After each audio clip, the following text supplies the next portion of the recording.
Ya amin, amin ya rabbal alamin. Oke, kita lanjut acara selanjutnya ya. Ini acara inti acara yang paling ditunggu-tunggu, yaitu talk show bersama Kak Kanya Cita Sara. Assalamualaikum Kak Kanya Cita Sara, Kak Kanya, assalamualaikum. Apakah sudah ada Kak Kanya di Sudah. ruang Zoom? Iya, Waalaikumsalam warahmatullahi wabarakatuh, Kak Nadine. Kak Kanya gimana kabarnya? Sehat, Kak? Alhamdulillah sehat. Kak Nadine gimana? Alhamdulillah. Semoga Alhamdulillah keadaan sehat juga. sehat. Makin semangat nih lihat Kak Kanya udah Masya Allah ini cantik sekali, ya Allah. Oke, Kak Kanya, sebelum Kak Kanya menyampaikan, materi ya, mungkin Nadine bisa, menyampaikan tentang background-nya Kak Kanya dulu ya. Kak Kanya ini biasa dikenal di Instagram dengan nama @kanyasaurus, dengan background sebagai founder klub dongeng dan storyteller Cerita Zakanya. Nah, boleh Kak Kanya ceritakan sekilas apa itu klub dongeng dan cerita Zakanya?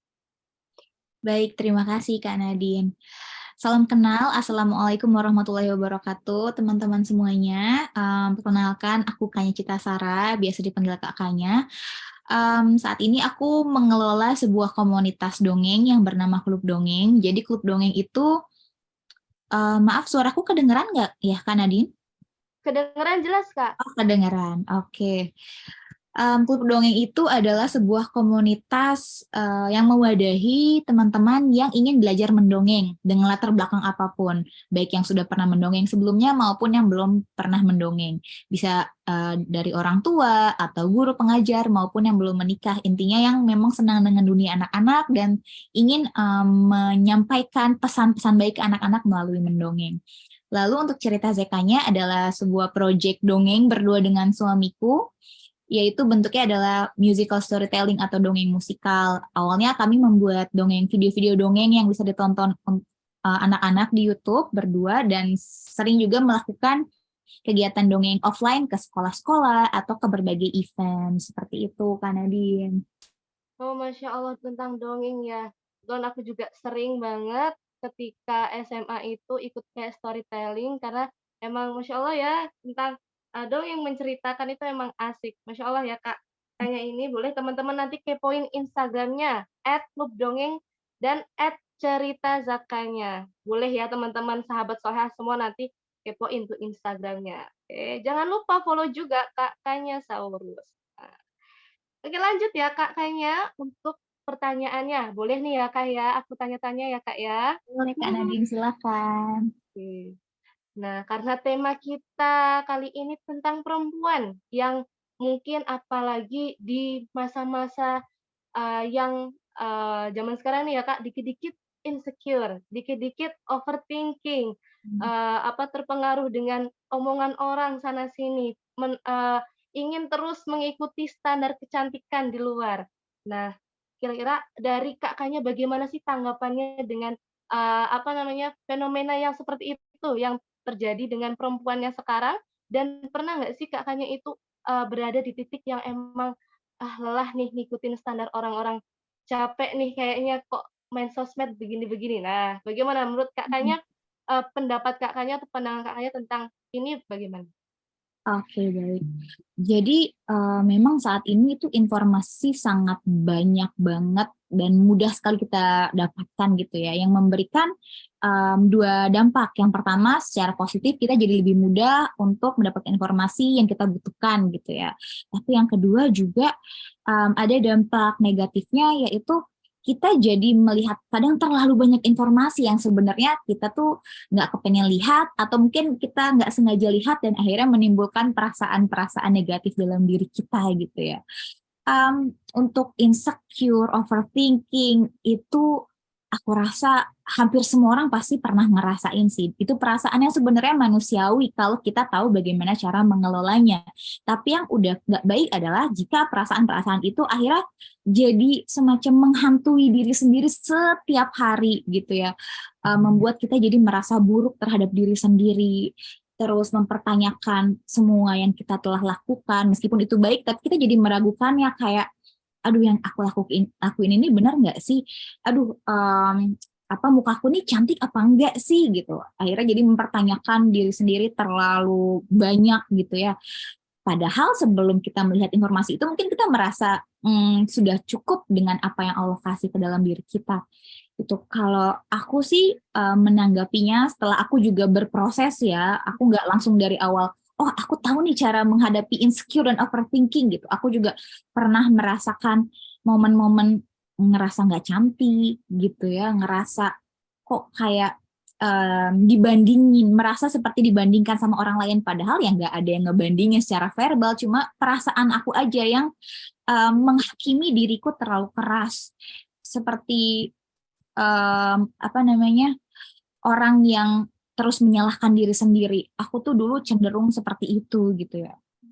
Ketika aku merasakan emosi negatif, yang aku lakukan itu justru semakin menyalahkan. Ih, kok gitu aja down sih? Ih, kok gitu aja insecure sih? Jadi malah semakin perasaan negatif itu muncul, semakin aku jadi merasa buruk terhadap diriku sendiri.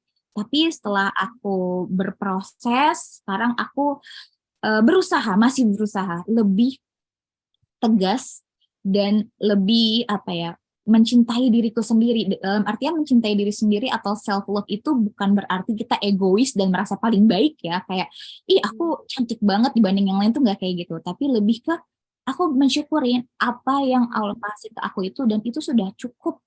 Aku nggak perlu cantik seperti orang lain yang mungkin aku lihat di medsos gitu ya. Aku nggak perlu sekarang posisiku sebagai orang tua, aku nggak perlu jadi orang tua yang sesempurna yang aku lihat seperti di medsos.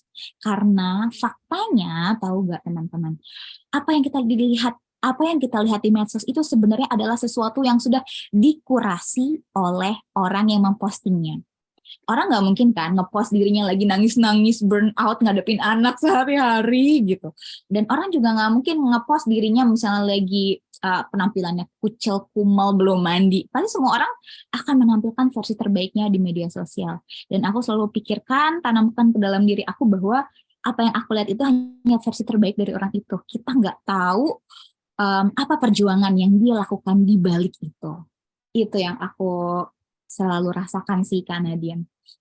Oh gitu. Jadi memang betul sih Kak, ketika kita terlalu banyak mendapatkan informasi, terus kita tidak bisa menfilter, jadinya selalu terbayang-bayang, kok omongan orang seperti ini, postingan orang kok kayaknya enak-enak, padahal sosmed itu kan rumah bagi tiap orang yang di mana hanya momen-momen bahagia aja yang ingin ditampilkan, nggak mungkin nangis-nangis ya, betul kayak yang Kakaknya lagi burnout, lagi pusing, banyak ini ditampilkan, betul.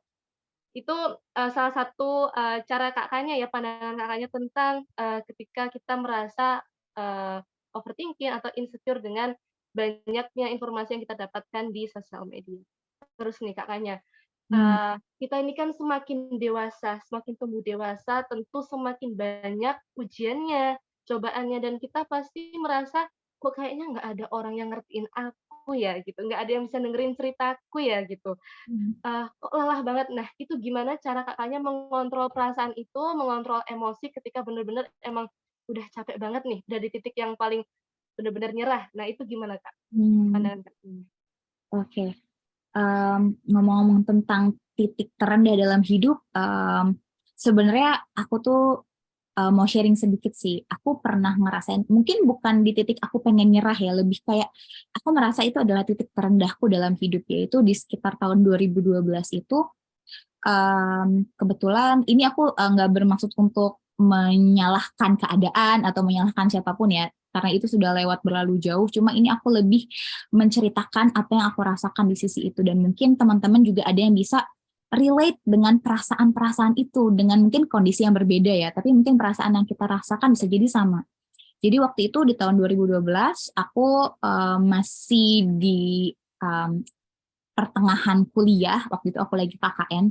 Dan di situ di tahun 2012 adalah salah satu tahun terberatku karena saat aku sedang asik-asik ke kuliah, berkegiatan, itu tiba-tiba aku mendapatkan kabar bahwa orang tuaku tidak baik-baik aja, dan akhirnya setelah proses yang sangat berat berbulan-bulan itu memutuskan untuk berpisah.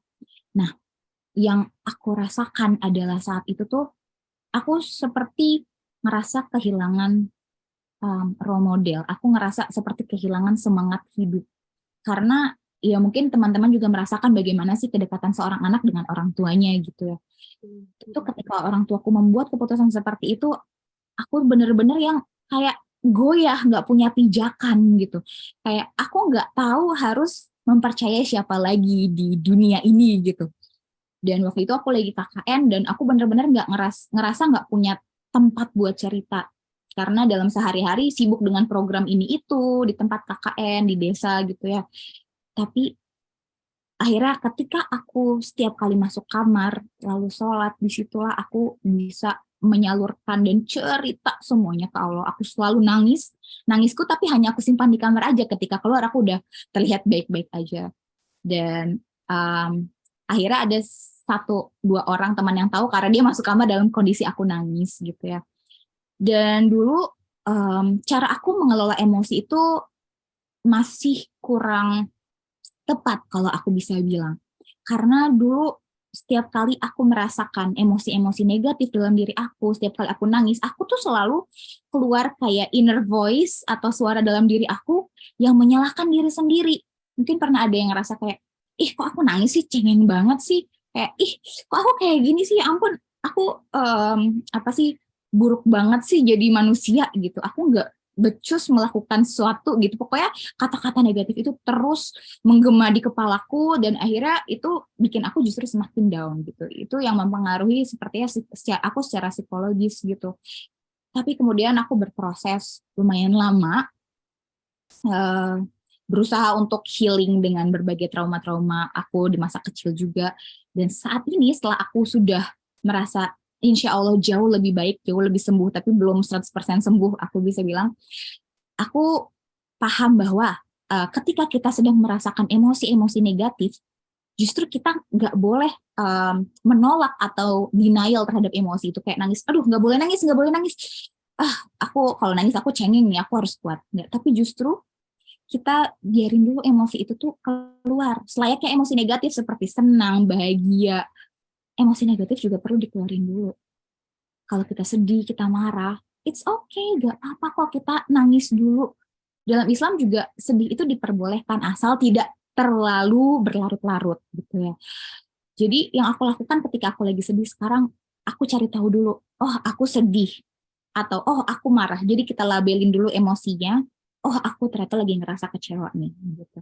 Lalu ketika kita sudah melabeli emosi apa yang kita rasain, kita bisa validasi dulu ke diri kita. Jadi meskipun nggak ada orang lain yang bisa kita ajak cerita, kita self talk atau ngobrol sama diri sendiri kayak, oh kayaknya aku kecewa deh karena apa yang aku udah lakuin hari ini ternyata nggak sesuai harapan. Oh iya nggak apa-apa kok, nggak semua yang kita lakuin itu harus berakhir seperti harapan kita kayak gitu. Kita bisa validasi dan ucapkan kata-kata itu ke diri kita. Terus setelah kita salurin nggak apa-apa, nangis dulu atau kita sambil berdoa sama Allah, luapin nangis. Setelah udah keluar semuanya, barulah di situ kita masuk ke proses penenangan diri. Jadi bukan seperti aku dulu, begitu nangis langsung kita tekan, suruh tenang, malah justru kita semakin meledak biasanya. Dan itu juga yang aku pernah dapatkan ketika aku konsultasi psikologis ya. Dibilang emosi kita itu seperti pegas, semakin kita tekan, maka dia akan semakin apa sih istilahnya melonjak keluar. Dan itu yang aku rasain dulu. Jadi emosiku tuh semakin gak kekontrol, semakin meledak-ledak.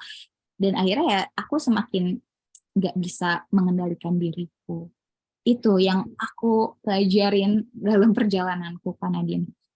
Masya Allah, benar-benar apa dari yang disampaikan Kakaknya, ceritanya itu menginspirasi dan banyak sekali poin-poin yang bisa diambil ya. Jadi kita memang ketika ada ujian atau masalah, pertama memang harus terima dulu, berusaha untuk menenangkan diri dulu, terima emosi dulu, jangan ditahan-tahan. Ketika ditahan malah nanti banyak ada hal-hal negatif yang justru berada di tubuh kita, benar. Dan tempat sebaik-baiknya kembali memang Allah, karena ketika kita sudah nggak percaya sama orang, kita mungkin nggak ada tempat untuk cerita, untuk curhat, gelar sajadah, berdoa sama Allah, minta sama Allah, langsung nangis mengeluarkan semuanya. Nah, setelah itu baru bisa menenangkan diri, berpikir, harus apa setelah ini ya, Kak, ya. Itu poinnya tuh, Masya Allah, benar. Mungkin bisa teman-teman catat ya itu semuanya ya, teman-teman sahabat soleha. Terus nih, Kak, ketika, apa namanya, pas masa-masa seperti itu tuh butuh waktu berapa lama untuk maksudnya setelah ada masa-masa itu kan, butuh menenangkan diri. Kalau Kakaknya sendiri menenangkan diri itu perlukah berhari-hari atau, "Ah, udah selesai nangis, udah," terus besok berusaha untuk kayak, "Aku nggak apa-apa, it's okay," atau perlu untuk healing dulu, menyendiri dulu? Kira-kira kalau Kakaknya sendiri biasanya menenangkan diri itu butuh, berapa jam atau butuh berapa waktu, Kak? Hmm, baik. Mmm, Kalau untuk menenangkan diri, aku rasa ini nggak ada standarnya sih Kak Nadine, yang tahu, apakah kita sudah, cukup tenang atau masih butuh waktu itu adalah diri kita sendiri. Setiap orang itu punya cara menenangkan diri yang berbeda-beda. Ada yang menenangkan diri mungkin justru dengan ketemu dengan teman, untuk orang-orang yang ekstrovert mungkin ya, atau kalau aku lebih ke menyendiri, aku butuh waktu untuk menata emosiku kembali gitu. Dan untuk berapa harinya, aku rasa setiap kesedihan, setiap duka itu juga punya waktunya masing-masing. Nggak bisa kita mematok kayak, Tunjukkan.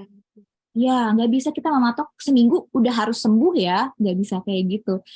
Jadi menurut aku kita harus lebih take your time, apa namanya, luangkan waktu untuk merasakan perasaan-perasaan itu dan mengenali diri sendiri. Apakah aku sudah cukup sembuh atau aku kayaknya masih belum deh, masih butuh waktu. Nggak apa-apa kalau memang kita masih butuh waktu, nggak perlu dipaksakan harus segera selesai. Daripada nanti mengendap jadi beban-beban Iya, emosi yang belum bener. selesai gitu. Mhm. Nanti malah kalau, terlalu lama memendam, akhirnya ketika sampai puncak malah lebih bahaya lagi ya, Kak, ya. Benar Betul sih, betul. sekali. Kalau, sekarang nih kesibukan Kakaknya kan sebagai ibu, sebagai istri, sebagai pengajar yang storyteller tadi. Nah, bagaimana, Kakak mengatur manajemen waktunya seperti apa dan bisa beradaptasi dengan 3 peran sekaligus? Nah, Masya Allah, coba mungkin Kakaknya bisa ceritakan. Oke, karena malam ini bahasannya adalah tentang titik terendah gitu ya. Jadi mungkin kalau bahas yang senang-senangnya udah biasa lah di medsos gitu ya, nggak perlu dibahas di sini. Tapi kita mau bahas bagaimana sih prosesnya gitu, susah-susahnya gitu ya. Em, Oke, awalnya aku tuh nyemplungnya justru ke dunia dongeng dulu dari sebelum aku menikah. Memang aku basicnya senang sama anak-anak, dan aku senang berkegiatan sama anak-anak, melihat anak-anak tersenyum dan bahagia itu aku senang gitu. Dan ternyata di tahun 2016 aku dikasih jalan lah sama Allah untuk masuk ke dunia storytelling. Dan aku merasa dari dunia storytelling itu aku bisa belajar banyak tentang psikologis anak-anak, dan aku merasa juga bisa mempersiapkan diri menjadi orang tua yang lebih paham tentang anak-anak nih gitu. Dan kemudian ketika aku sedang asik sibuk dengan dunia dongeng, tiba-tiba aku dipertemukanlah dengan jodoh di tahun 2018. Di situ aku adaptasi lagi dengan fase baru, yaitu fase menjadi istri. Yang mungkin sebelumnya lagi asik sibuk mengeksplorasi diri, terus pergi ke sana sini, sekarang sudah punya suami yang harus ditaati gitu ya, harus diikutin, perintahnya harus izin dulu gitu. Jadi itu berproses di situ gimana menerima perbedaan, perbedaan pendapat, perbedaan karakter, terus juga belajar bagaimana mengkomunikasikan maksud secara efektif gitu. Jadi karena mungkin aku belajar dari pengalaman ya, apa yang um, tidak boleh dilakukan sebagai pasangan gitu ya, berkaca dari pengalaman yang terjadi pada orang tuaku gitu ya. Jadi aku begitu menikah tuh benar-benar aku bertekad aku harus menjadi versi terbaik dari diriku gitu. Aku tidak boleh melakukan kesalahan-kesalahan seperti yang sudah-sudah. Jadi aku belajar bagaimana cara berkomunikasi dengan efektif. Kalau kita punya maksud sebagai perempuan kan seringkali kita kayak ngerasa kok nggak ngerti-ngerti sih gitu. Apalagi laki-laki seringkali kayak nggak peka gitu ya. Tapi di situ aku belajar bahwa harus melawan rasa gengsi itu. Harus kalau kita punya maksud ya dikomunikasikan sampai pasangan kita tuh memahami itu. Terus juga setelah menjadi istri, kemudian masuk lagi fase baru yaitu fase menjadi ibu. Di sini yang jujur banyak sekali menempaku sebagai seorang wanita, sebagai seorang istri. sebagai seorang ibu adalah ketika sudah punya anak. Ternyata meskipun aku sudah mungkin banyak baca buku tentang anak-anak, tentang parenting, tapi pada prakteknya, Masya Allah, banyak sekali hal-hal yang tidak sesuai harapan ya bunda-bunda. Bagi yang sudah menjadi bunda-bunda di sini pasti mengerti gitu. Jadi di situ aku belajar lagi bagaimana menurunkan ekspektasi aku. Sebagai orang tua tentu dong pengen punya standar terhadap anak, pengen anaknya begini begini begini, tapi di situ kita nggak boleh lupa bahwa anak itu adalah um, seorang manusia juga yang perlu kita hargai pendapatnya, yang perlu kita dengarkan kemauannya itu apa. Dan seringkali juga apa yang kita inginkan sama apa yang anak inginkan itu nggak sejalan gitu. Jadi di situ aku belajar menurunkan ekspektasi, terus menyesuaikan juga penerapan teori-teori penting yang aku sudah pelajari, gimana penerapannya ke anak itu aku sesuaikan juga. Nah, ketika aku sudah jadi sudah jadi ibu yang punya anak itu, disinilah aku juga mulai merasakan semacam apa ya, uh, banyak pergolakan-pergolakan batin gitu. Kayak dulu aku adalah seorang wanita yang aktif sekali, mengaktualisasi diri, berkarya. Ketika punya anak, apalagi ketika anaknya masih bayi gitu ya, nggak bisa ditinggal-tinggal. Aku hanya di rumah terus, harus ada di samping anak terus. Di situ aku ngerasa kayak, aduh, kok aku nggak bermakna banget ya hidupnya ya gitu. Aku tidak waktu itu aku ada juga momen-momen tidak melihat bahwa peran ibu itu sebenarnya justru makna kita gitu ya selama menjadi ibu. Tapi aku ngerasa kok useless banget, aku cuma di rumah aja gitu loh. Ada perasaan-perasaan seperti itu. Tapi seiring berjalannya waktu, akhirnya Allah kasih jalan sedikit-sedikit, pelan-pelan akhirnya aku bisa mulai berkarya lagi. Ada waktunya teman-teman, mungkin bagi teman-teman yang sekarang masih ngerasa, kok aku gini-gini aja ya, kegiatanku hari-harinya tuh berulang, terus ada waktunya teman-teman, insya Allah ada waktunya kalau teman-teman masih punya kemauan kuat untuk merealisasikan mimpi teman-teman. Jadi mimpi kita tuh nggak berakhir dengan kita menjadi ibu, tapi justru kita akan membuat mimpi kita itu jadi lebih berwarna lagi karena sekarang kita udah punya suami, kita udah punya anak yang bisa kita ajak bersama-sama berjalan mewujudkan mimpi kita di masa depan yang lebih indah. Tapi sempat sih burn out juga gitu membagi waktu jadi storyteller, mengelola klub dongeng yang harus bikin kegiatan besar festival, sementara anak di rumah lagi potty training yang stressful banget, anak ngompol dikit-dikit ngompol harus ngepel. Itu aku sempat ada di titik burn out yang aku nangis, terus aku cerita sama suami apapun, tapi aku nggak berhenti, aku tetap terus jalan pelan-pelan, meski terseok-seok, meski berat banget rasanya, tapi bisa, yakin bisa. Jalan terus aja, bismillah. Dengan berdoa, dengan memohon bantuan dari Allah, ya insya Allah kita akan diberi kemudahan di kemudian hari. Gitu kan, Nadine. Oke, Masya Allah Kak, kayaknya benar-benar ketika jadi ibu, jadi istri mungkin yang dibayangkan kalau kita melihat di sosial media, aduh ini enak banget ya hidupnya ya, seneng-seneng terus, senyum-senyum. Ternyata ketika memang realitanya ya tidak semuanya selalu indah setiap hari seperti itu ya Kak ya. Dan benar tadi ketika mungkin bagi ibu-ibu yang sudah punya anak terutama ya itu siapapun wanita yang sudah menjadi ibu, yang sudah menikah, terkadang berpikir yang, "Kok kayaknya aku nggak produktif ya? Kok aku tidak, tidak bisa ke mana-mana atau tidak bisa berdakwah nih di luar." Padahal sejatinya di rumah itu adalah dakwah terbesar kita. Sebenarnya kita tuh produktif karena kita kan mendidik anak, kita ngurus rumah, melayani suami dan sebagainya itu sangat-sangat produktif yang belum tentu yang single-single ini bisa melakukan. Masya Allah ini, menjadi inspirasi buat teman-teman catat poin-poin pentingnya tadi ya.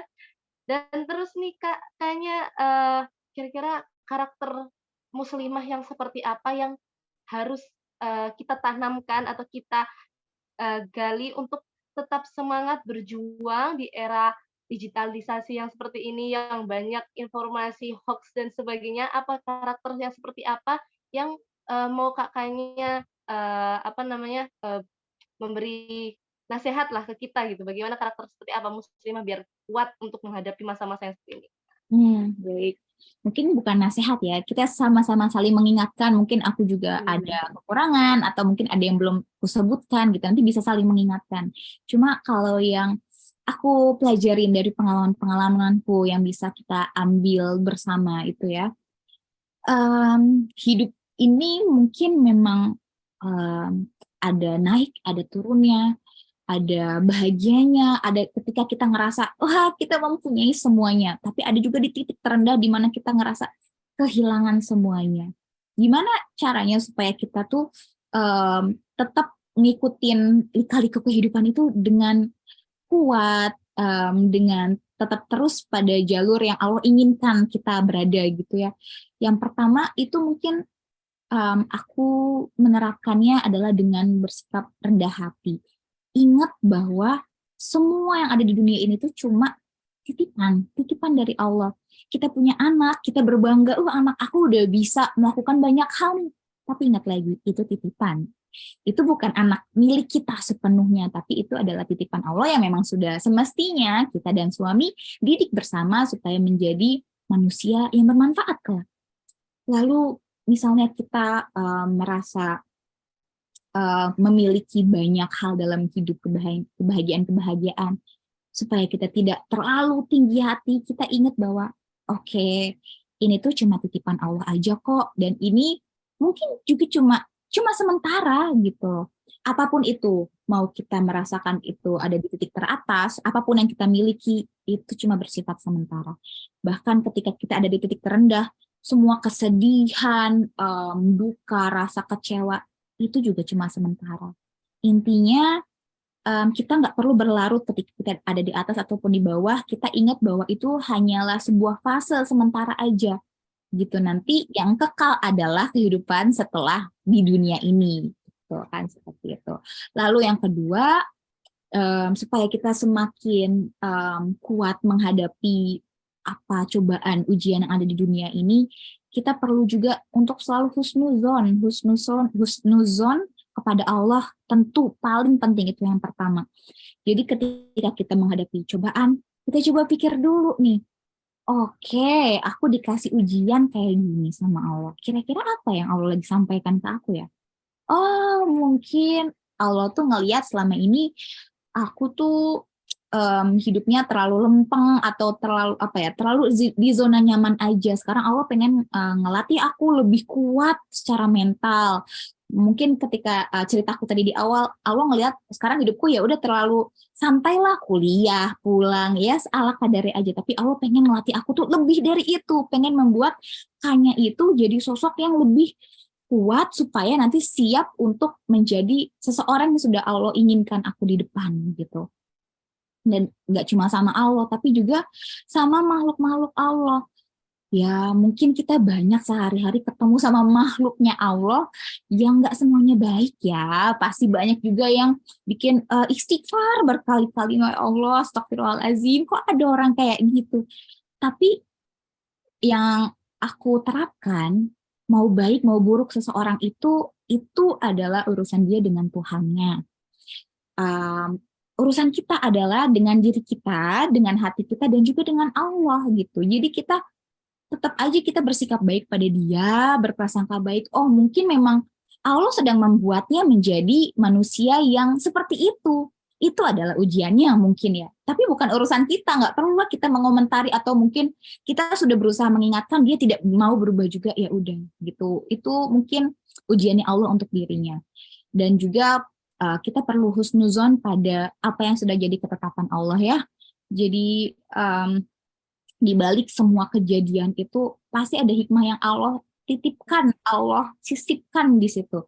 Dan biasanya kita baru bisa melihat itu setelah kita tuh udah lewat jauh banget dari kejadian itu. Kayak sekarang ya aku sudah bisa menceritakan kejadian titik terberatku dengan santai gitu. Karena aku udah insya Allah ya tahu apa sih yang Allah maksudkan di balik kejadian itu. Sekarang aku sudah menjalani kehidupan dengan lebih baik, ketemu suami yang seperti apa, kemudian jadi orang tua yang seperti apa.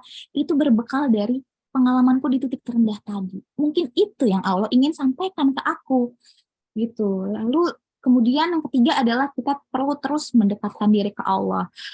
Jadi pokoknya kalau misalnya kita sudah ngerasa ada di titik terendah, ngerasa ya Allah berat banget ya Allah, sholat, wudhu, sholat, berdoa, mintanya sama Allah, karena bagaimanapun Allah yang menurunkan cobaan, hanya Allah juga yang bisa memberikan solusinya.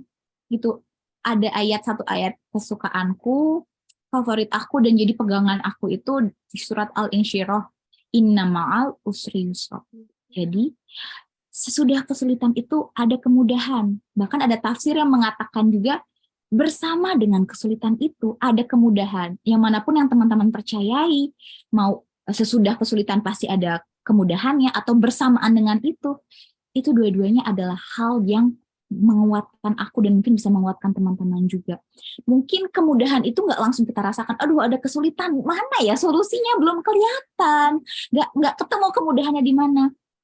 Mungkin kemudahan yang Allah kasih di saat itu adalah sebenarnya dengan Allah menggugurkan dosa-dosa kita, diangkatnya derajat kita tanpa kita sadarin.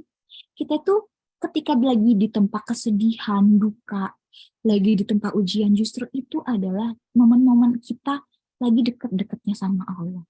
Itu seharusnya kita manfaatkan dengan sebaik mungkin. Kita berdoa.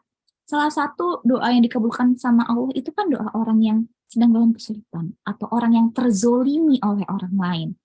Jadi sebenarnya ketika kita ada di titik itu tuh kalau kita bisa keluar dari perasaan negatif kita dan melihat sisi baiknya, itu adalah posisi yang Masya Allah banget gitu, teman-teman. Masya Allah. Mungkin abis ini semoga kita bisa menyelami kesadaran itu dan kita bisa praktekkan gitu ya saat kita lagi di tempat kesulitan, kita manfaatkan itu untuk berdoa, deketin diri ke Allah. Aku ngerasa sih setiap aku lagi dalam kesulitan, aku doa sama Allah tuh kayak rasanya itu lebih cepat nyambungnya gitu, lebih tenang, lebih dibandingkan ketika kita mungkin lagi kondisi biasa-biasa aja, lebih cepat ke distraksi dan segala macam, tapi kayak lebih mudah khusyuk itu ketika kita lagi dalam kesulitan. Dan yang terakhir, kita perlu ingat juga apa sih peran kita di dunia ini. Kita udah tahu bahwa semua itu cuma sementara. Kita harus cari tahu nih, apa sih misi yang Allah titipkan ke kita itu untuk um, untuk membawa perubahan di dunia sekitar ini. Allah ingin kita menjadi Abdullah atau hambanya Allah, yaitu kita terus bertakwa, beribadah, beriman kepada Allah, dan juga menjadi khalifah. Khalifah itu artinya kita harus membawa kebaikan untuk sekitar kita, untuk orang-orang di sekitar, untuk mungkin alam di sekitar. Gitu. Jadi dengan kita menyadari bahwa, oh hidup ini cuma sementara, apa yang ada di sekitar itu cuma titipan, sebagaimana misalnya kita menjaga, misalnya orang nitipin barang nih sama kita, apa sih yang kita lakukan? Apakah kita memakainya dengan seenaknya? Wah, temanku nitipin misalnya TV yang bagus nih, aku pakai nonton tiap hari, mumpung nih ada TV bagus di rumahku. Atau kita tetap ingat, meskipun TV-nya bagus, aku seneng dia nonton pakai ini, tapi ini kan cuma titipan ya, nggak boleh lah aku pakai seenaknya aja. Oke, aku izin dulu deh, boleh nggak aku pakai? Oh, kalau dibolehin ya udah aku pakai secukupnya. Terus tapi tetap harus aku jaga karena tugas kita kan menjaga titipan itu gitu. Jadi dengan kita ingat hal-hal itu, insya Allah kita akan bisa melampaui segala emosi-emosi negatif ataupun positif yang kita rasakan sehari-hari, dan kita bisa memaknai hidup ini lebih meaningful lagi sebagai hamba Allah. Ya. Jadi memang yang pertama itu kita hidup di dunia ini semuanya titipan, tubuh, harta, orang tua, suami, anak, semuanya hanyalah titipan kepada Allah. Karena yang punya itu hanya Allah. Kita hanya dititipin aja, kita berusaha semaksimal mungkin kita rawat, kita jaga. Kalaupun misalnya nanti Allah ambil, berarti ya memang hak milik Allah, kita nggak perlu sedih begitu ya, Kak, ya. Terus Betul. yang kedua, kuncinya sabar dan syukur, walaupun kita di atas, sedang di bawah, ya kita tetap harus sabar ketika di bawah, ketika di atas kita tidak boleh sombong, kita harus bersyukur, dan ketika benar yang apa yang Kak Kanya sampaikan, mungkin ketika kita dikasih ujian sama Allah, kita nggak bisa ngambil langsung cepat, wah hikmahnya seperti ini, pelajarannya seperti ini, mungkin setelah kita tenang, setelah kita bisa menerima hal tersebut, kita sudah jauh melewati hal tersebut, kita baru, oh iya ya hikmahnya seperti ini, oh pelajarannya seperti ini. Jadinya menambah pengalaman, betul ya Kak ya, seperti itu. Insya Oh, Allah ini Kakaknya sangat menginspirasi ya teman-teman semuanya, sahabat soleha. Benar-benar mengingatkan kita bahwa, di dunia ini nggak semuanya harus sesuai apa yang kita mau, nggak semuanya, harus senang-senang, pasti ada kalanya kita juga sedih, karena ketika hidup cuman satu warna aja, ya udah gitu-gitu aja, nggak ada asiknya. Maka sama Allah dikasih, apa namanya, kesusahan, kesedihan, karena Allah akan menggantikan dengan yang lebih baik, begitu ya teman-teman. Oke, terakhir nih pertanyaan dari aku ya, Kakaknya, mmm, untuk menjadi perempuan muslimah, yang, untuk terus semangat belajar, kira-kira pesan apa untuk kita semua, Kakaknya? Maksudnya, kita biar tetap semangat belajar, semangat mengeksplor diri, terutama mungkin yang single-single, biar nggak mager, biar tetap semangat, itu pesan dari Kakaknya apa ini? Kalau dari aku, supaya kita tetap semangat gitu ya, melakukan hal-hal baik, melakukan semua sesuai dengan tuntunan dan perintah Allah, itu kita perlu ingat bahwa kita itu di sini tuh cuma sebentar loh, hidup itu cuma sementara. Jadi ketika kita udah tahu bahwa semua itu ada deadline-nya, kayak misalnya kita punya tugas nih, tapi kita tahu ada deadline-nya di depan. Apa yang kita lakukan? Apa kita bersantai-santai aja lah, ntar juga tugasnya selesai sendiri? Atau, waduh, aku nggak boleh sampai lewat atau mepet deadline, aku kerjain sekarang kerjain semaksimal mungkin. Sampai akhirnya kita ketika waktu deadline-nya tiba, kita tuh udah siap ngumpulin misalnya ke guru atau ke dosen dengan hasil yang terbaik versi kita. Begitu juga dengan hidup. Kita tahu nih deadline-nya ada di depan. Bahkan dalam hidup kita nggak dikasih tahu lagi kisi-kisinya kapan tuh deadline-nya. Bisa jadi besok, bisa jadi minggu depan, tahun depan. Nggak tahu kapan. Jadi dengan kita tahu bahwa hidup itu ada deadline-nya, sebaiknya kita juga melakukan yang terbaik. Di hari, di waktu, di menit, di detik yang udah diberikan Allah kepada kita. Mungkin kita bisa mulai dengan mengevaluasi tiap harinya ya. Apa kebaikan yang udah aku lakukan hari ini? Apa progres yang udah aku lakukan hari ini? Mungkin kalau harian masih belum bisa, mingguan kita bikin goal mingguan. Apa yang ingin aku capai di minggu ini nih? Mungkin dari segi keluarga, aku pengen lebih punya quality time sama keluargaku, sama anakku. Mungkin aku terlalu sibuk kerja, terlalu sibuk ngurus rumah. Aku pengen nguangin waktu untuk anak-anak, untuk suami, untuk orang tua. Kita bisa bikin goal-goal kecil seperti itu. Atau untuk dari segi pengembangan diri, aku pengen ikut kelas pengembangan diri dari segi parenting misalnya bagi teman-teman parenting atau dongeng. Aku pengen belajar mendongeng untuk tujuan apa? Aku pengen membawa misi kebaikan untuk anak-anak misalnya gitu. Kita bisa bikin goal-goal kecil secara harian, mingguan, atau mungkin bulanan, tahunan. Hal-hal seperti itu yang akhirnya membuat hidup kita itu jadi meaningful atau penuh makna, penuh warna. Itu mungkin di sela-sela dengan banyaknya cobaan atau hambatan, kita tetap bisa melihat bahwa ada hal-hal kecil yang bermakna yang masih bisa kita lakukan. Seperti itu. Jadi dari segi ibadah juga, kita beribadah semaksimal mungkin. Kita cuma dikasih waktu terbatas, ya udah setiap kita sholat ingat bisa jadi ini sholat terakhir kita nggak tahu deadline-nya kapan, ya udah maksimalin Bismillahirrahmanirrahim. Kalau ternyata belum maksimal sholat, nggak apa-apa, kita coba lagi di kesempatan selanjutnya. Intinya di setiap ibadah itu kita yakinin bahwa bisa jadi ini adalah saat terakhir, kita nggak tahu gitu kan ya. Dengan berbuat baik, bersedekah, pokoknya lakukan yang terbaik aja yang teman-teman bisa. Dan insya Allah ketika kita melakukan itu dengan ikhlas, Allah yang akan menilai semua perbuatan kita itu. Dan jangan lupa juga untuk waktu yang terbatas yang kita punya ini, perbanyak bersyukur sama Allah. Terima kasih ya Allah, aku udah dikasih hidup yang membahagiakan. Di antara semua ujiannya, pasti ada kan hal membahagiakannya bagi teman-teman. Coba deh, misalnya teman-teman yang sekarang lagi penuh duka atau habis kehilangan seseorang, habis kehilangan sesuatu yang dicintai, sesuatu yang berharga.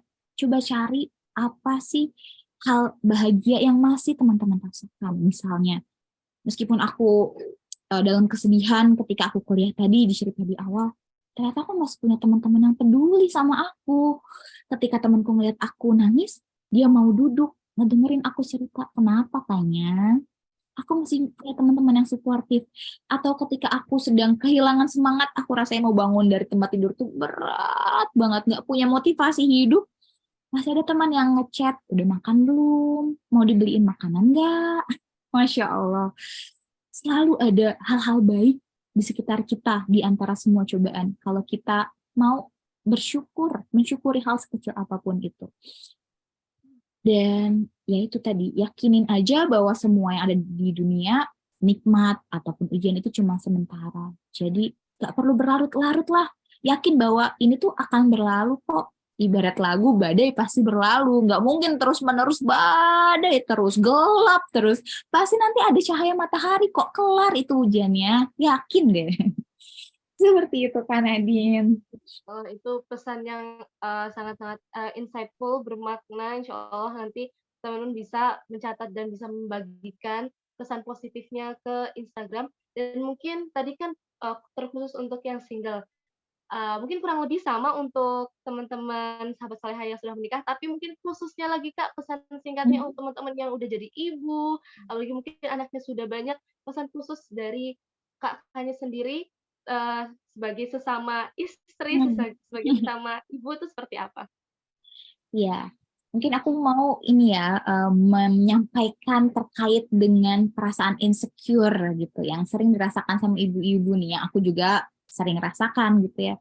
Dimana mungkin kita ngerasa kok ruang kita bergerak, berkarya, berdakwah itu jadi terbatas banget ya ketika sudah jadi istri, sudah jadi ibu gitu. Tapi kalau kita lihat dari kacamata berbeda, sesungguhnya apa yang kita lakukan di rumah itu juga adalah um, dakwah, karena kita menyampaikan kebaikan-kebaikan untuk anak kita.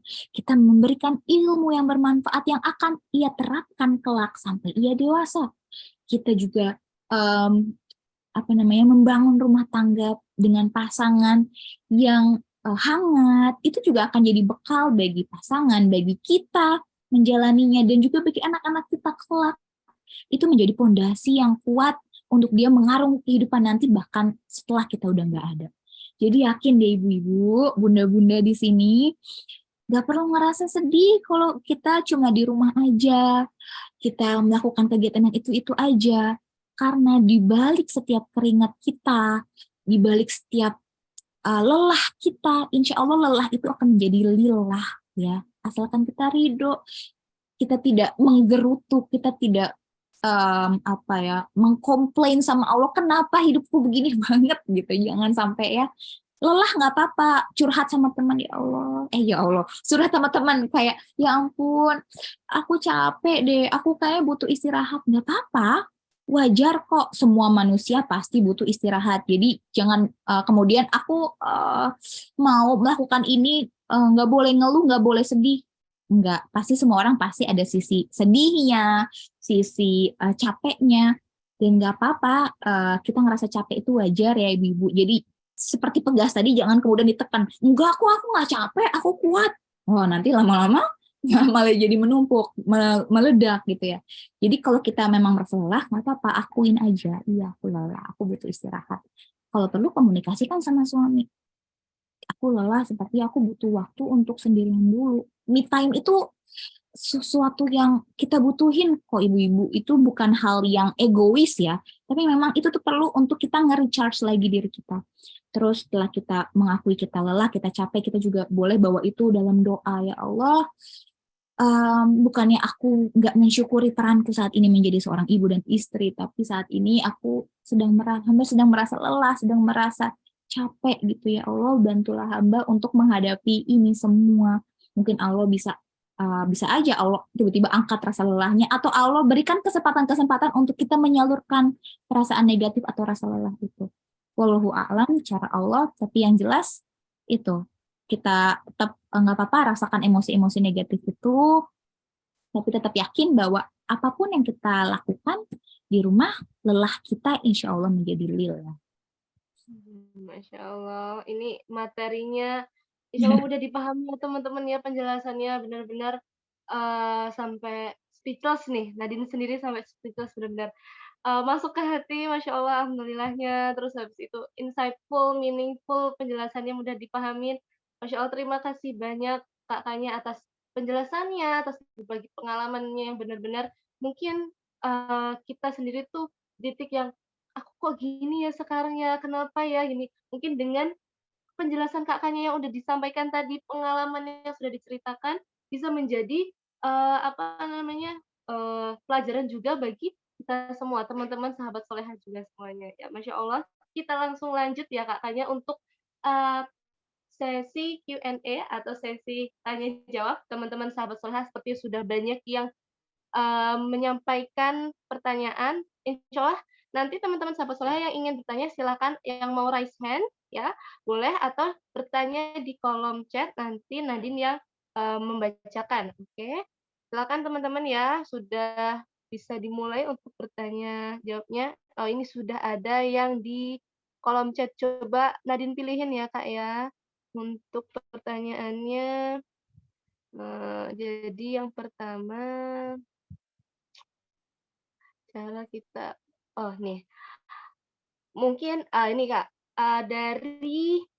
dari Aspia, "Assalamualaikum Kakaknya, saya Aspia, izin bertanya, bagaimana cara mengatasi inner child agar tidak terbawa pada tiap hal yang kita lakukan, terutama Hmm. dalam penerapan pendidikan kepada anak kita nantinya?" Mungkin bisa langsung dijawab ya Kakaknya ya.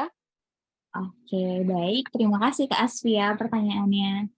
Nah, soal inner child ini juga sebetulnya bukan suatu langkah yang semudah menjentikan jari gitu ya. Kayak aku tahu apa yang harus aku lakukan, tips untuk mengatasi inner child gitu ya. Lalu bisa hilang gitu, kemudian bisa sembuh dengan sendirinya. Tapi perlu proses, karena sejujurnya aku pun ketika awal menikah dan menjadi orang tua, aku masih ternyata menyimpan banyak emotional baggage atau beban-beban emosi yang akarnya itu aku dapatkan ketika aku masih kecil gitu ya. Um, Kalau yang pertama, langkah pertamanya menurut aku tuh kita perlu menyadari dulu apa sih perbuatan kita, misalnya sudah punya anak ya, atau mungkin belum punya anak juga bisa kita lihat dari sikap kita menghadapi konflik dengan orang lain, misalnya dengan sahabat, dengan teman gitu. Biasanya itu akan muncul tuh reaksi-reaksi bawah sadar yang kita tuh sebenarnya tidak mau melakukan itu atau mengatakan itu, tapi keluar secara spontan. Misalnya, aku tuh ternyata punya salah satu apa ya beban inner child yang aku bawa dari kecil itu dulu aku dididik dengan cara yang keras, dengan cara dimarahi, dihukum seperti itu ya salah satu contohnya ya. Dan ketika aku punya anak, aku tuh jadi merasa lebih mudah tersulut emosinya. Kayak ketika anak melakukan sesuatu kesalahan, meskipun itu kecil aja, aku tuh langsung kayak zzzz, gitu, level temperamennya tuh kayak zzzz, gitu. Langsung mau teriak, langsung marah gitu.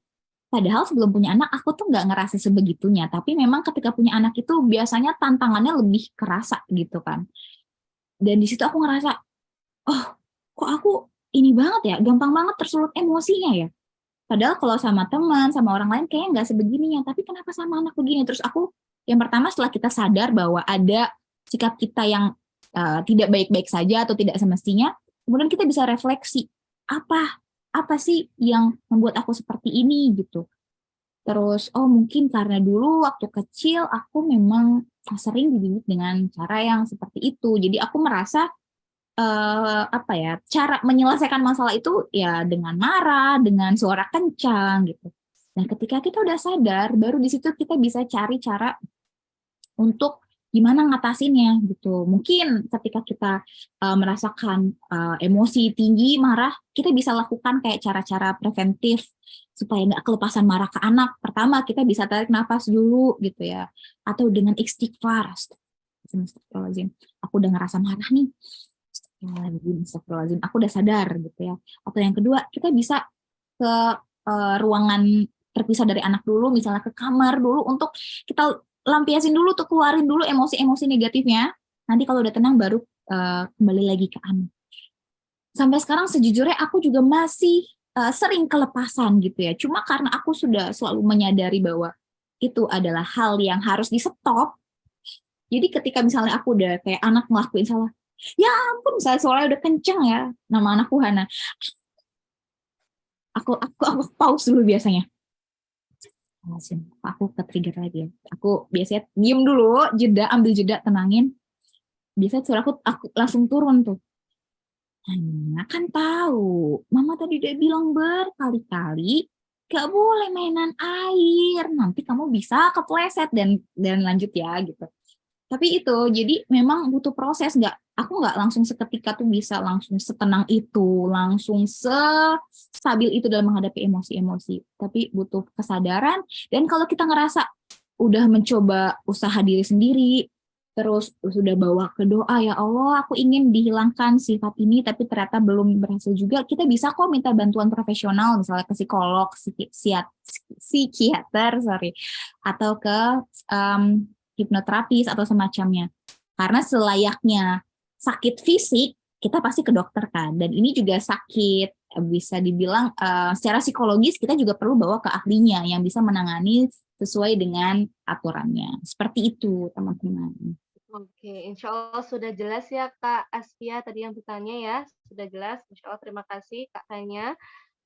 Untuk pertanyaan selanjutnya mungkin dari yang raise hand, Kak Uswatun Hasanah. Silakan Kak Uswatun Hasanah untuk bertanya.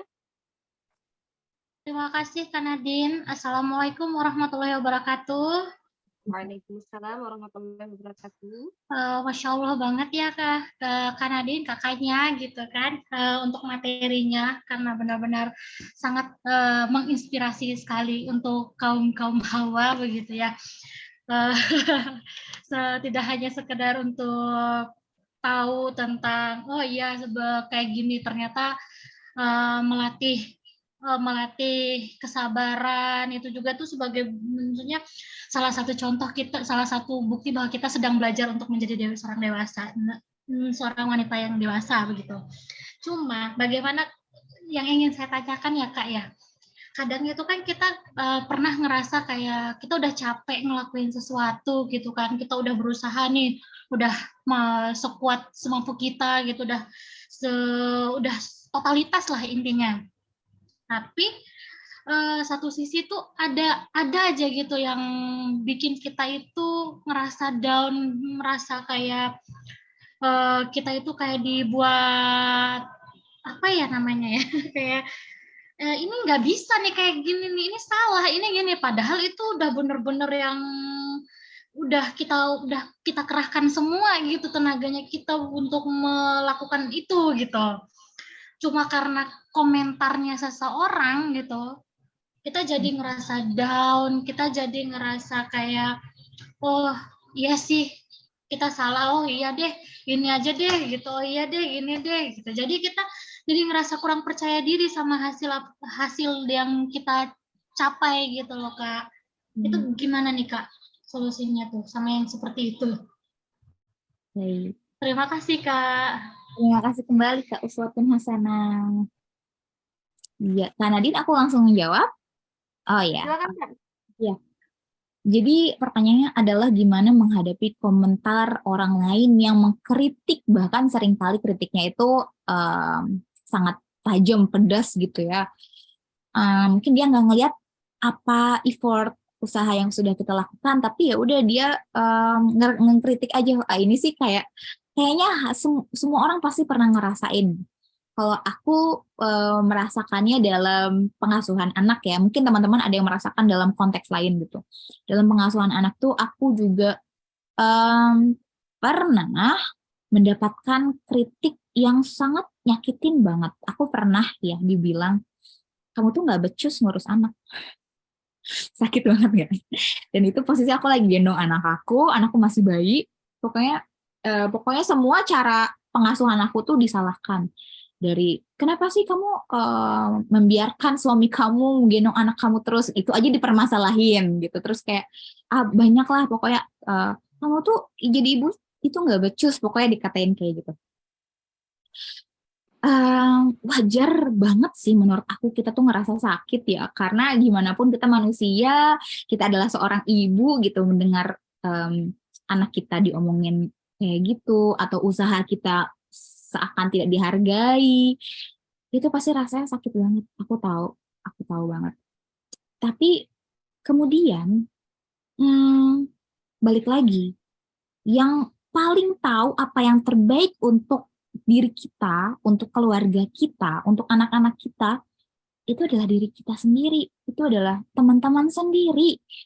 Jadi jangan biarin omongan orang itu kemudian mempengaruhi teman-teman terlalu dalam, yang akhirnya membuat teman-teman meragukan keputusan teman-teman. Padahal teman-teman membuat keputusan itu pasti sudah berdasarkan pemikiran pertimbangan yang matang kan.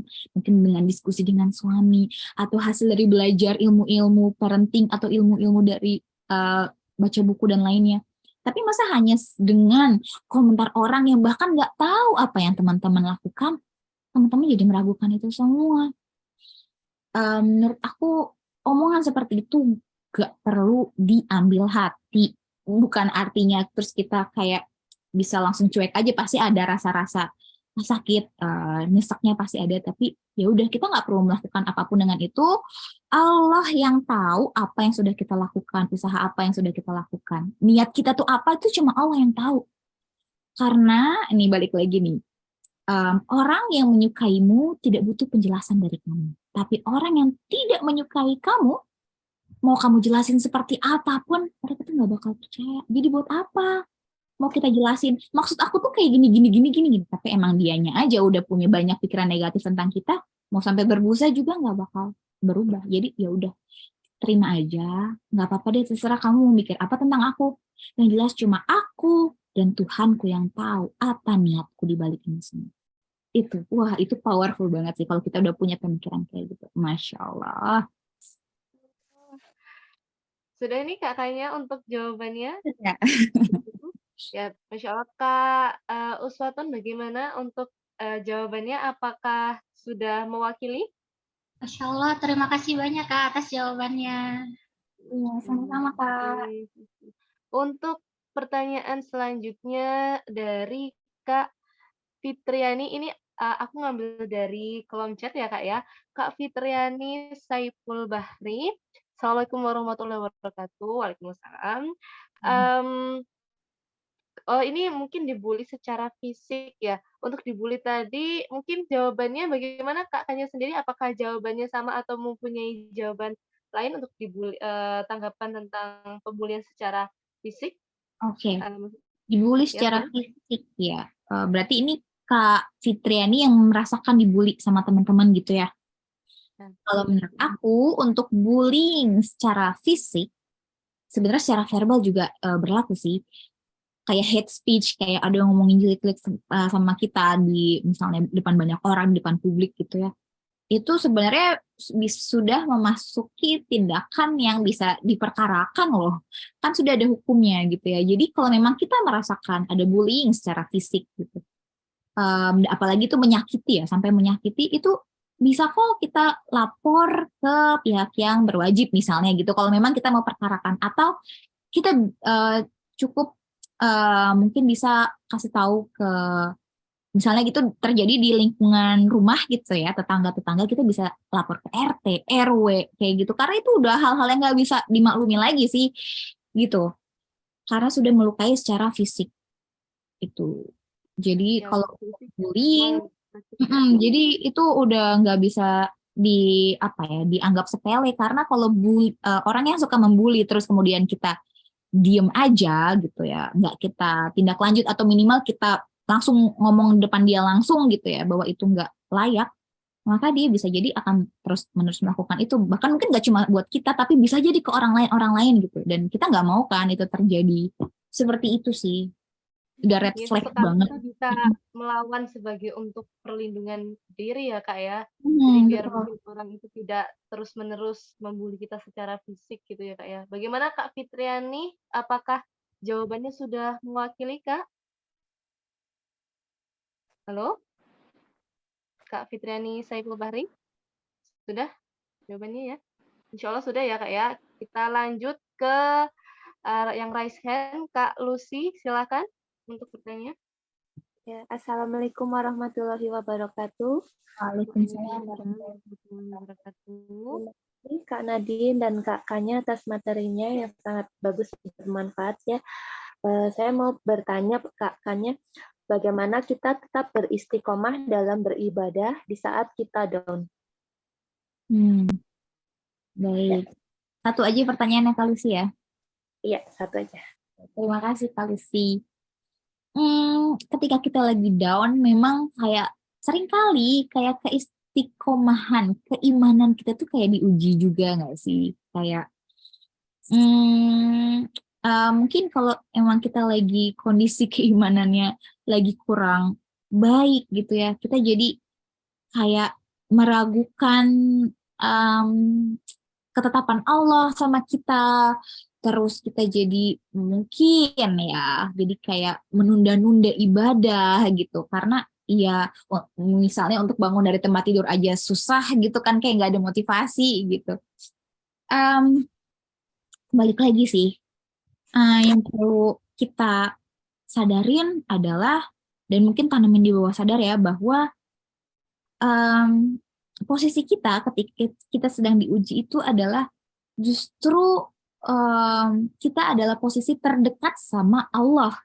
Jadi meskipun kita rasanya berat banget buat ibadah, cobain deh, coba dikuatin niat, Bismillahirrohmanirrohim, ambil wudhu, sholat, doa, dan coba rasain gitu. Komunikasi sama Allah itu coba dirasain, jadi nggak hanya membaca saja, tapi juga dirasain dari hati. Kayak kita curhat sama temen kita, sama orang tua kita, orang terdekat kita, bahkan ini pencipta kita gitu loh. Kita coba rasain. Ya Allah, nggak apa-apa kok bilang sama Allah, rasanya berat banget, ya Allah, berat banget. Bantu hamba ya Allah. Kita balik lagi minta bantu hamba, ya Allah, apa yang teman-teman inginkan saat itu diucapin aja ke Allah, nggak apa-apa kok gitu. Yakin bahwa Allah itu, meskipun teman-teman lagi di titik terendah, Allah itu nggak meninggalkan teman-teman, malah justru mungkin lagi ngeliatin, nungguin teman-teman, ayo kita ngobrol yuk, ibaratnya gitu loh, kayak temen yang nungguin kita, kamu butuh cerita nggak? Cerita sini sama aku, ada apa? Mungkin Allah pun seperti itu, sebenarnya lagi melihat kita dan menunggu kita itu menghampiri Allah dengan doa-doa gitu. Jadi meski rasanya berat ya, tapi coba ditanamkan seperti itu gitu. Bahkan dimasukkan sampai ke bawah sadar ya. Jadi ketika nanti lain kali kita ketemu ujian dan cobaan yang berat lagi, kita tuh udah tahu apa yang harus kita lakukan. Kita tuh udah tahu bahwa yang Allah inginkan tuh ya kita mendekat kepadanya gitu. Bagaimana Kak Lucy atas bisa mewakili untuk pertanyaannya, jawabannya Kak Kanya ini? Bisa? Ya, Insya Allah ya. Ya, terima kasih Kak Kanya, Kak Nadine. Sama-sama Kak Lucy.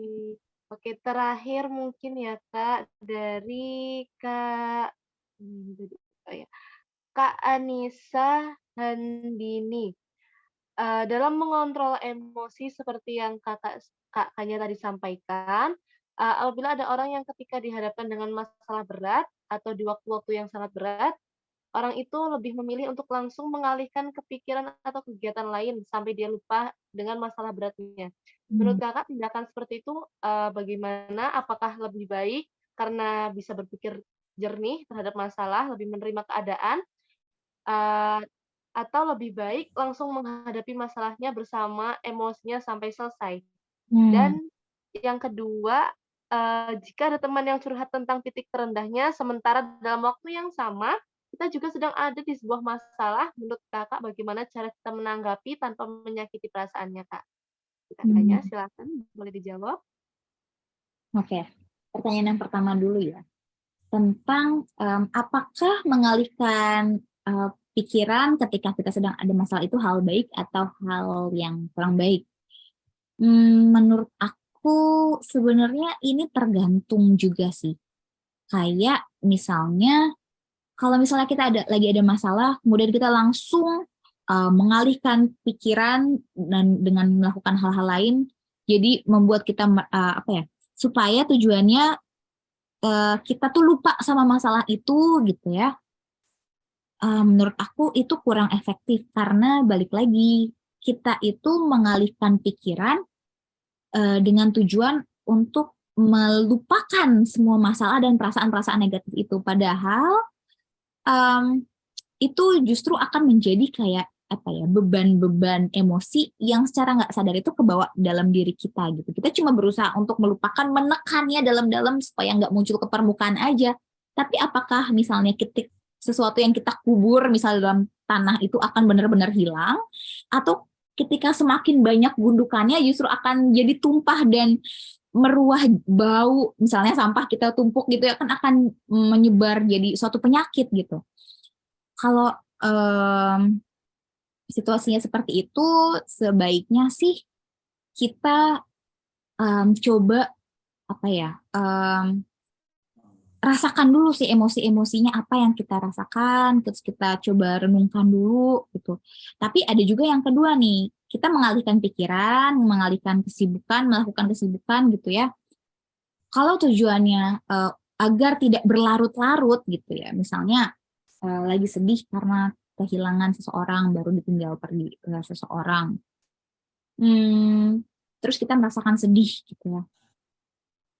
Udah sehari, 2 hari, dan beberapa waktu kok kita kayak masih apa sih namanya, belum bisa melakukan apa-apa gitu. Sementara sudah ada panggilan-panggilan lain, tugas-tugas lain yang harus kita lakukan. Jadi kita mencoba untuk mengalihkan rasa sedih itu dengan melakukan hal-hal yang perlu kita lakukan, kewajiban-kewajiban kita lakukan, itu nggak apa-apa. Karena kita udah di awal udah berusaha untuk mengelola emosinya dulu gitu ya, jadi nggak langsung kemudian disingkirin, ditimbun gitu, tapi kita udah mencoba menumpahkan emosinya dulu. Kemudian ketika sudah beberapa waktu dan sudah mulai sedikit reda gitu ya, baru kita melakukan kegiatan-kegiatan lain supaya tidak berlarut-larut. Itu menurut aku nggak masalah, karena aku pun seringkali melakukan itu. Tapi yang penting adalah kita nggak langsung berusaha menyingkirkan perasaan negatif itu dengan cara denial, enggak kok aku baik-baik aja, terus melakukan kegiatan-kegiatan lain. Tapi lebih ke yang pertama harus dirasakan dan disadari dulu. Karena dengan kita merasakan dan menyadari perasaan-perasaan kita bisa jadi bisa lebih mendapatkan hikmah dari kejadian itu. Gitu, kita tahu Allah tuh mau ngasih tahu apa sih ke kita gitu. Dengan kita lebih memaknai cobaan itu gitu, bukan dengan menyingkirkannya. Apakah itu pertanyaan pertama ya? Pertanyaan kedua tadi yang itu Kak, ketika ada teman yang bercerita tentang masalahnya, terus kita juga berada di masalah yang mungkin sama, itu bagaimana menanggapinya tanpa menyakiti perasaannya? Oke, teman ada di titik terendah. Ini sebenarnya balik lagi ke teman-teman juga nih, karena beda-beda nih. Kalau mungkin ketika teman itu datang, teman-teman merasa aku tuh lagi nggak mood dengerin orang lain cerita, aku juga lagi down banget, ngerasa lagi nggak ini banget deh gitu, nggak teratur banget hidupku, lagi berantakan ibaratnya gitu istilahnya. Menurut aku nggak apa-apa sih teman-teman mengungkapkan itu ke teman yang mau cerita tadi, atau mungkin bisa tawarkan sampai sejauh mana teman-teman bisa membantu teman itu tadi. Misalnya aku mau kok dengerin kamu, tapi aku kayaknya cuma bisa dengerin aja deh, aku nggak bisa bantu banyak, soalnya aku sekarang juga lagi ada masalah nih gitu. Kamu nggak apa-apa nggak kalau aku dengerin aja di sini? Nah, nanti mungkin dia akan menjawab iya atau tidak gitu. Itu balik lagi ke diri dia ya. Tapi biasanya orang yang lagi punya masalah itu sebenarnya hanya butuh didengarkan kok gitu. Kita tanpa ngasih solusi aja, dengan kita mendengarkan, itu dia udah merasa emosinya itu bisa tersalurkan gitu. Tapi kalau misalnya teman-teman ngerasa bener-bener aduh nggak bisa deh aku ngedengerin orang aja udah kayaknya suntuk banget. Menurut aku nggak apa-apa disampaikan juga kayak boleh nggak aku dengerin yang lain kali karena sekarang aku perasaannya lagi nggak baik-baik aja juga, daripada nanti ketika aku dengerin akunya malah jadi nggak bisa fokus dengerin cerita kamu, atau mungkin aku malah ke-trigger emosinya marah, pasti kamu juga nggak kepengen kan kayak gitu. Jadi nanti ya lain kali aku dengerin nggak apa-apa gak gitu. Jadi biarkan nanti teman itu yang mencari alternatif lain, apakah dia nanti mau mencari waktu yang pas untuk cerita sama kita, atau mungkin dia bisa cerita ke orang lain dulu sebelum sama kita gitu. Jadi nggak apa-apa kok dikomunikasikan, kita nggak harus selalu menyenangkan semua orang gitu. Apalagi kalau kondisi kita sebenarnya juga lagi nggak baik-baik aja. Oke, sudah ini Kak cukup untuk penjelasannya kakaknya.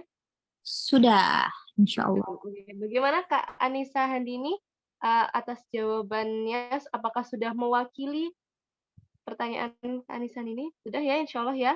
Oke teman-teman, Masya Allah ini masih semangat sampai terakhir. Kita sudah mau selesai insya Allah.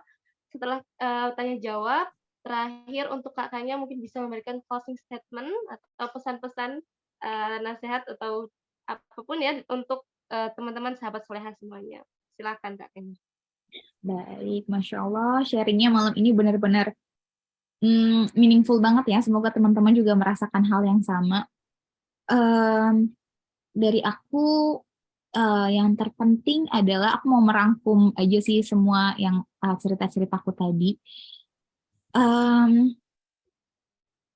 Hidup itu seperti kita tahu layaknya penugasan yang ada deadline-nya gitu. Dan menuju ke deadline itu akan selalu ada kayak lika-liku naik turunnya gitu. Karena memang ya begitulah hidup teman-teman, nggak perlu kita tuh kayak mengkomplain, ya ampun hidupku kok berat banget, kok ujian mulu sih yang datang, kapan nikmatnya gitu. Karena justru dengan ujian itu Allah itu lagi menaikkan derajat kita. Allah lagi menempa kita menjadi manusia yang lebih baik. Allah sedang memberikan kemuliaan kita, mengangkat derajat kita dan menggugurkan dosa-dosa kita gitu. Jadi kita perlu lebih berprasangka baik sama Allah, bahwa di balik ujian itu tuh Allah punya maksud baik. Ibarat kalau misalnya kita sudah jadi orang tua ya, kita kan suka men-challenge anak-anak kita. Coba deh kamu kerjain soal itu, bisa apa enggak gitu. Seringkali sebagai anak kita ngerasa, aduh susah banget ini, aku nggak bisa. Atau ada rasa-rasa putus asa. Ini tuh di luar kemampuanku, aku nggak bisa. Jangan kasih aku soal susah-susah lah, nah gitu. Mungkin kita juga sering kayak gitu sama Allah. Ya Allah, ini berat banget, ini di luar kuasa aku. Jangan susah-susah lah ujiannya. Padahal, teman-teman pasti tahu, Allah itu nggak akan memberikan ujian melebihi dari kemampuan hambanya. Mungkin kita ngerasa kita nggak kuat, tapi itu adalah persepsi kita aja. Yang sebenarnya tahu potensi kita sejauh mana itu siapa? Allah. Sebagaimana kita orang tua ngelihat potensi anaknya, anakku tuh bisa sebenarnya, cuma dia kurang sedikit lagi aja, berusaha lagi aja, pasti dia bisa kok. Begitu juga Allah. Mungkin Allah tuh ngelihat kita tuh kayak gitu. Ayo sedikit lagi, berusaha sedikit lagi, nanti kamu akan ketemu kok jalan keluarnya. Ayo semangat, jangan Pak. Intinya kayak gitu ya. Dan Allah itu nggak akan berhenti memberi kita cobaan, ujian, sampai memang akhirnya kita sudah selesai misinya di dunia ini. Jadi selama kita masih berada di dunia ini, bersiaplah untuk menghadapi segala lika-likunya, segala kenikmatan yang ketika kita berada di atas, ingat lagi, oh ini Allah. Ketika kita lagi ada di bawah, ingat lagi, oh ini Allah. Pokoknya Allah itu sertakan selalu dalam diri kita, keseharian kita. Ingat kita itu hanyalah khalifah yang diturunkan Allah. Ibarat Allah adalah dalangnya, kita adalah wayangnya. Ya udah, kita ikut aja sama semua ketentuan Allah. Memang ada hal-hal yang bisa kita upayakan gitu ya, seperti cita-cita kita, seperti kehidupan kita mau seperti apa. Tapi ingat lagi, ada hal-hal yang memang di luar kendali kita, yang udah ditentuin ceritanya tuh kayak gitu, udah nggak bisa diubah. Jadi kita perlu tahu mana hal-hal yang bisa kita kontrol dan mana hal-hal yang itu adalah kuasanya Allah. Ketika kita sudah bisa menempatkan diri, kita tidak akan terlalu berlarut-larut pada hal-hal yang nggak bisa kita kendalikan. Kita serahkan itu. Ya Allah, ini porsinya Allah, aku sudah berusaha semampu aku. Bismillahirrahmanirrahim. Semoga Allah ridho dengan segala upaya yang sudah aku lakukan. Gitu. Jadi kita melakukan semampu kita sebagai seorang manusia dan sisanya serahkan ke Allah. Begitu, Kak Nadine. Panjang ya aku ceritanya, maaf ya, karena suka cerita sama anak-anak jadinya sama ini juga cerita juga nih isinya. Oh, makanya ini